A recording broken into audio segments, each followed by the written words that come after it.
Doctor, ayer pues todos en la vorágine. ¿Cómo está? Buenos días, bienvenido. ¿Qué tal? Buenos días. Qué victoria, doctor, histórica. Usted como pues especialista, alguien que ha interpretado, que predijo la derrota del PRI desde el 2000, que ha estudiado la historia en México. ¿Qué significa 30 puntos de ventaja, doctor, de López Obrador? Sí, mayor incluso lo que pronosticaron las encuestas Mayor, en promedio. Exacto. Sí, o sea que se estaba incluso sobreestimando al PRI en las encuestas, algo que también a veces ocurre. Y el PRI queda muy abajo, más abajo incluso de lo que algunas encuestas estaban señalando, ¿no? Va a quedar el PRI aproximadamente 6 puntos abajo, José Antonio Meade, de lo que obtuvo Roberto Madrazo en el 2006, que había sido la peor derrota, ¿no?, del PRI, donde más bajo había ocupado la elección, con 22%, ahora pues es 16% lo que va a tener José Antonio Meade, según el conteo rápido, 15 o 16%, entonces es una derrota que se veía venir, pues, pero quedó un poco más marcada. Vamos a ver finalmente cuántos diputados quedan, cuántos senadores. Ya se había previsto también que iban a tener muy bajo presencia en el Congreso, y en cambio se había previsto que Morena tendría cerca de la mayoría absoluta, quizás la tenga o va a estar cerca, pero también es muy probable, lo que se ha dicho, es muy probable que de otros partidos, legisladores de otros partidos, diputados y senadores, se alineen con Morena, ¿no? Sobre todo los del PRI, los del Verde, los del PANAL, o sea, los derrotados, probablemente del Partido de la Revolución Democrática, porque probablemente el frente de PAN-PRD pues se disuelve, ¿no?, con esta derrota, y ya cada quien va a jalar para su lado. Entonces es probable que diputados del PRD también terminen en Morena. El PRD va en ruta de desaparición rápidamente.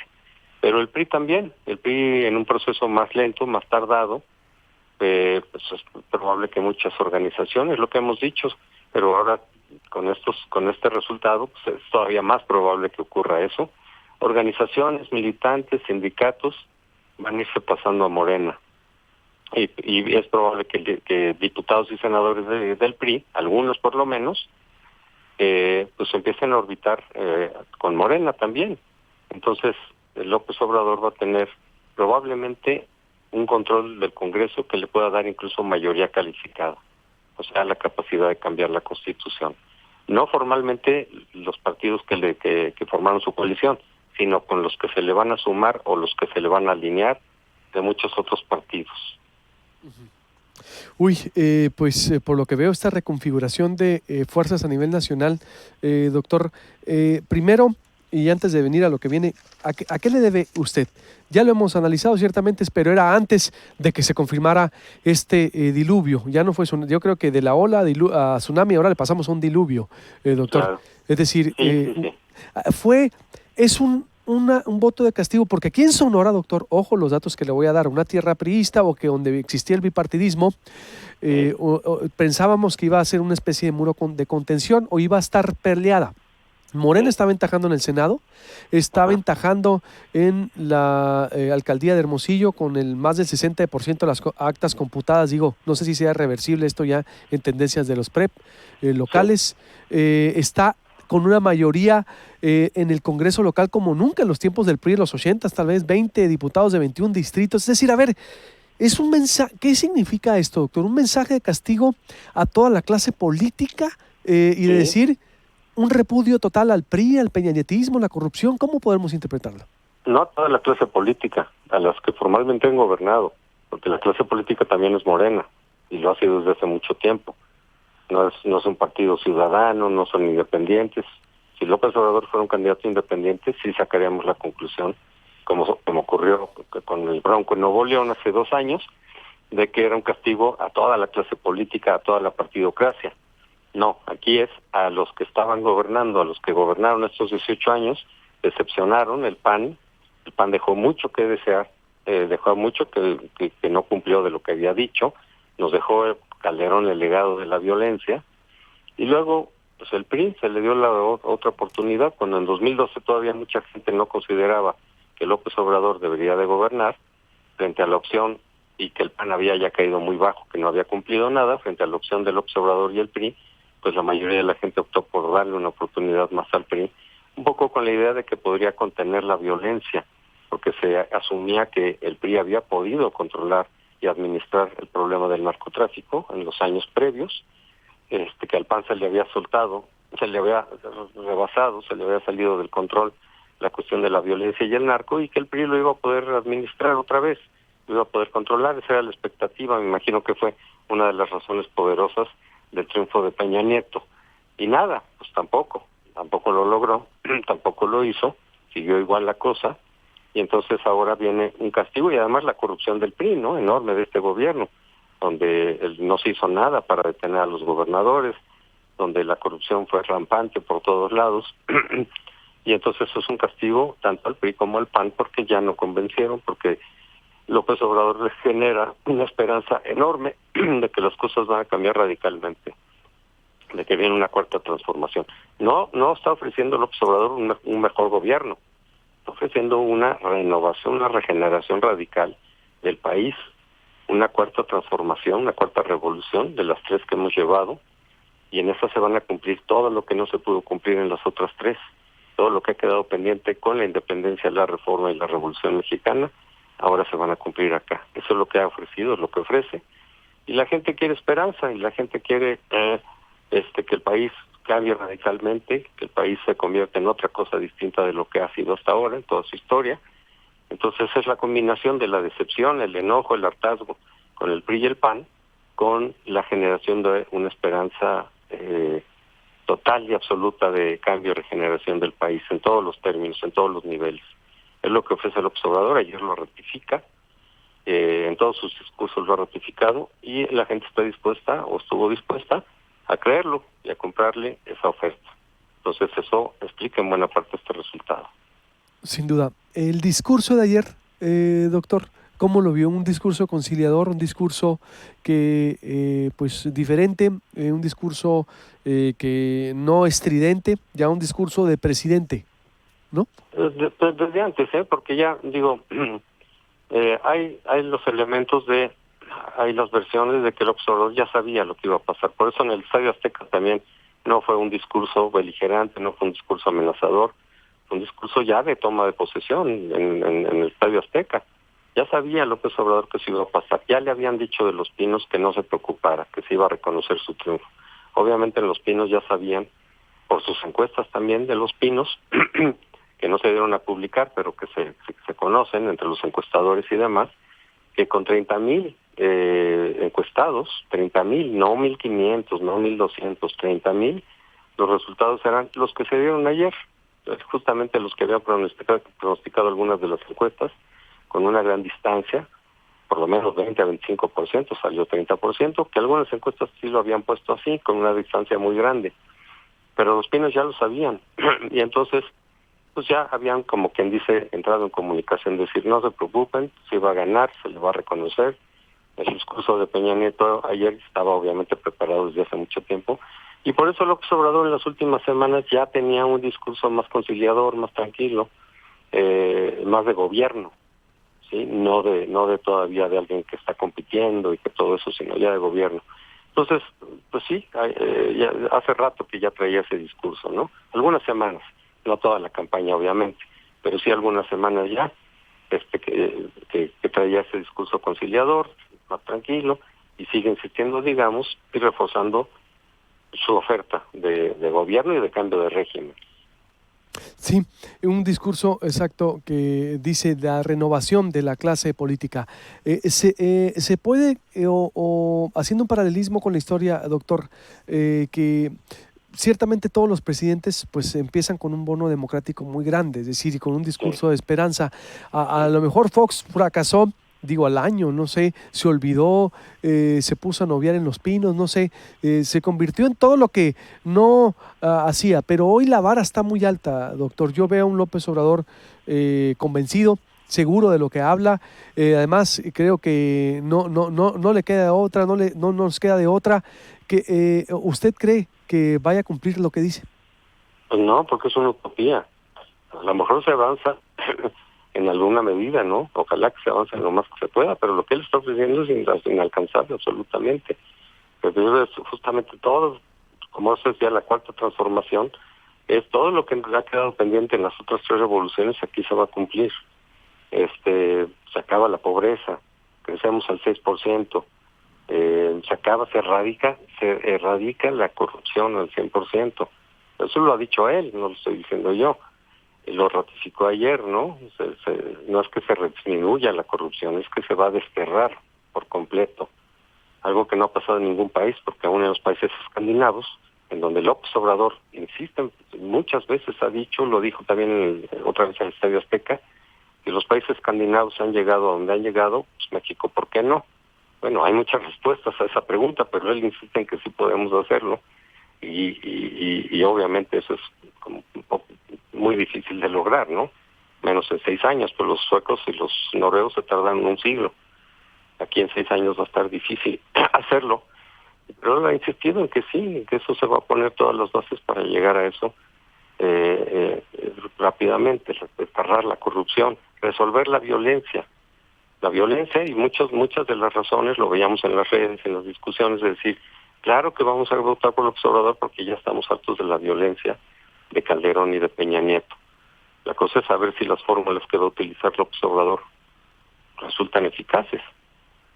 Desde luego, si se puede reducir la violencia en cualquier medida, será algo de celebrar. Pero a ver qué tan eficaces resultan las recetas, porque el problema es muy difícil, es muy complicado, responde a muchas variables. No es un problema simple, tampoco la corrupción. Entonces, lo que sí se puede esperar, y quisiéramos, es que haya mejoría en todos esos aspectos. Crecimiento de la economía, bueno, si crecemos más allá del 2%, pues será bienvenido, ¿no? Pero no se ve fácil que crezcamos al 6%.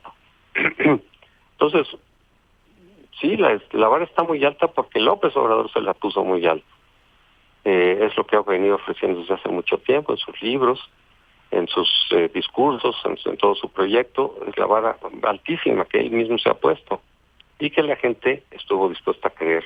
Muchos de sus seguidores no esperan solamente un buen gobierno, sino una transformación radical.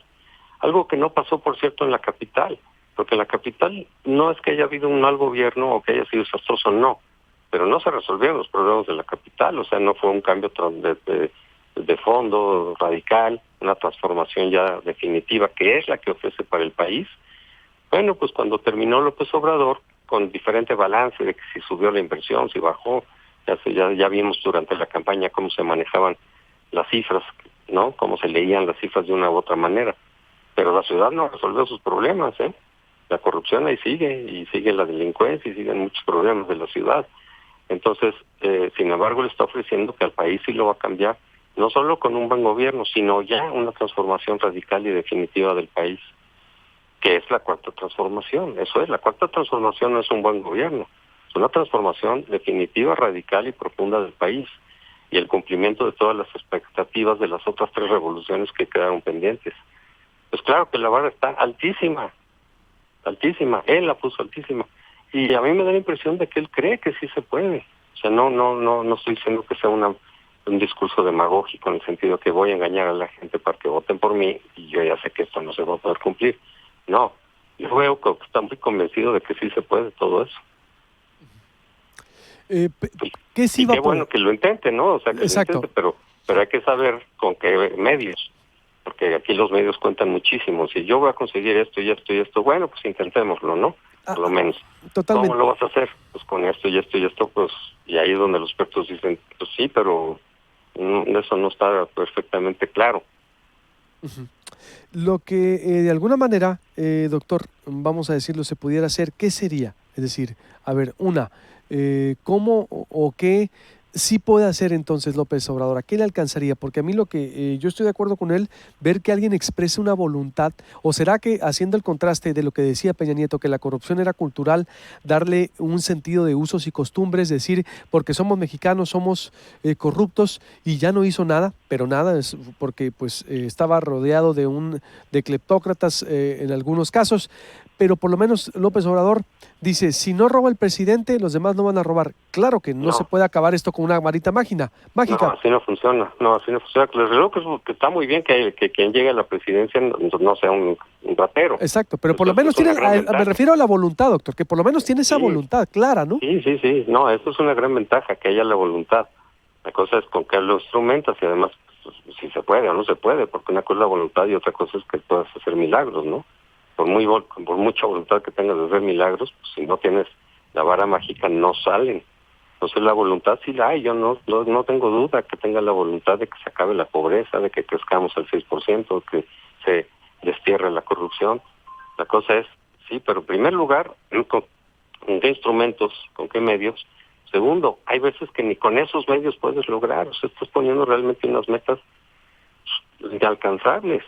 ¿Qué país ha erradicado y ha desterrado la corrupción? Ninguno, porque en los suecos ha reducido muchísimo, les costó mucho trabajo, un siglo de desarrollo institucional, de castigo sistemático a la corrupción y al abuso, a lo largo de todo el siglo XX.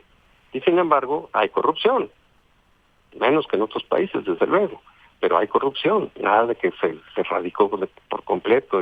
No, claro que hay corrupción en esos países también, pero se castiga y se castiga sistemáticamente. Es el desarrollo institucional para evitar que haya corrupción, porque los funcionarios sepan que no la pueden hacer, que es fácil de detectar y que se va a castigar. Entonces no es por voluntad de un hombre, no es por el ejemplo moral de un hombre como se consigue eso, sino con un desarrollo institucional fuerte, firme, sistemático.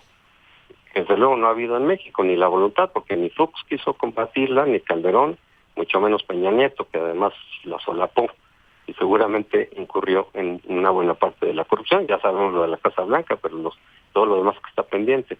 Entonces, claro que tendría que haber la disposición de desarrollo institucional autónomo, fuerte, distinto a lo que hemos tenido hasta ahora, y el castigo con criterios universales y sistemáticos de castigar la corrupción.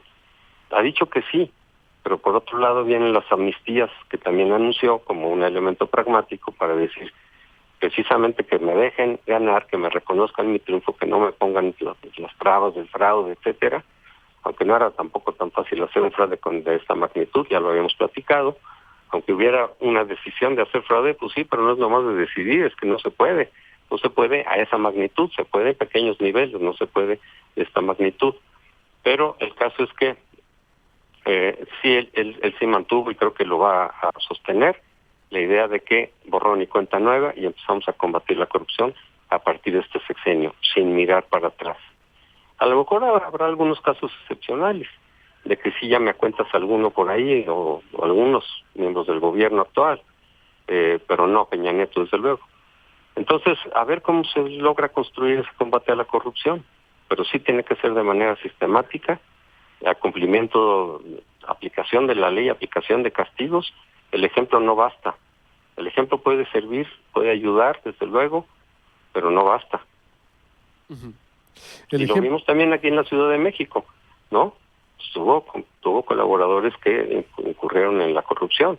Algunos nos enteramos y otros no tanto, pero no le siguieron el ejemplo, asumiendo que él no incurrió en corrupción como jefe de gobierno aquí, pero algunos de sus colaboradores sí. Con lo cual, pues queda claro que el ejemplo no basta, tiene que haber ese desarrollo institucional, a ver en qué medida lo podemos avanzar. Y sí se podría avanzar en reducir la corrupción, pero erradicarla y desterrarla, pues es una meta inalcanzable, y menos en el corto plazo. A eso podríamos aspirar a lo largo de todo el siglo XXI. Entonces, vamos a empezar a combatirla, pero entonces, ¿sería por ahí? Sí, empezarlo, sí, claro, y sobre todo a través de un desarrollo institucional. Confiar más en las instituciones, más que en las personas. Hay parte de la preocupación de los expertos aquí se está confiando mucho en la persona, pero así no funciona con el desarrollo institucional, con la sofisticación institucional, con la autonomía institucional de quienes van a combatir la corrupción y supervisar la vigilancia y aplicar sistemáticamente. Luego el Poder Judicial. El Poder Judicial está corrompidísimo en México, está putrefacto. Si eso no se transforma, y tampoco es fácil transformar, y menos en poco tiempo, no va a funcionar el combate a la corrupción. Es parte del mecanismo de la corrupción. O sea, el problema es enorme. No se va a resolver de la noche a la mañana, y menos solamente con el ejemplo de una persona. Tienen que hacer cambios institucionales profundos. programas, y es lo que falta eso, yo creo, entonces, ¿no? La claridad de ese desarrollo institucional y la claridad de programas de los cómo, doctora, que hasta ahorita no se ha hecho, ¿no? Sí, ahí la preocupación es eso, la voluntad sí existe, no tengo la menor duda, pero la forma de abordar los distintos problemas, los recursos que se requieren, también ahí pues mucha gente dice, ok, claro que se pueden hacer un montón de cosas dentro de los límites de la realidad también, o de la utopía, se pueden hacer muchas cosas, pero se requieren muchos recursos. ¿De dónde van a salir recursos para tanta cosa, no? Las policías necesitan más recursos, el aparato de seguridad también, el desarrollo institucional también, las becas y programas que está ofreciendo jalan recursos, la transformación del sistema de justicia judicial se requieren muchos recursos. ¿De dónde van a salir todos esos? Cuando además no se van a elevar los impuestos, esa es la oferta, ni la deuda pública. Entonces, sus expertos han dicho, bueno, sacamos de aquí un dinero que está mal utilizando, de aquí otro, de aquí otra parte, sí, pero no parece que vaya a alcanzar de todas formas, requiere muchísimos recursos para todo lo que está planteando. Entonces, pues no se sabe bien cómo se vaya a abordar los distintos problemas. La cuestión, por ejemplo, de los cultivos de amapola y todo eso y de marihuana. Entonces dice, vamos a convencer a los campesinos de que se cultiven otras cosas, frijol, maíz, y se los vamos a pagar al precio de las drogas, al precio de la marihuana, de dónde van a salir sus recursos. Pero además muchas veces no están ahí por cuestión de mercado, no están en eso solamente por una cuestión de mercado. Desde luego que sí, pero es que también son obligados por los finales a que dediquen sus cultivos a eso, ¿no? Sus tierras a eso. ¿Cómo vas a extraerlos de esa persecución o de esa coerción de parte de las drogas? El diálogo con los narcotraficantes, pues no sé cómo se vaya a hacer porque son muchas ya los cárteles que están muy multiplicados. No es tan fácil ponerse de acuerdo con ellos y que se pongan de acuerdo. En fin, es un problemón lo de la violencia también. Y los expertos dicen, pues no acabamos de entender cómo va a resolver el problema.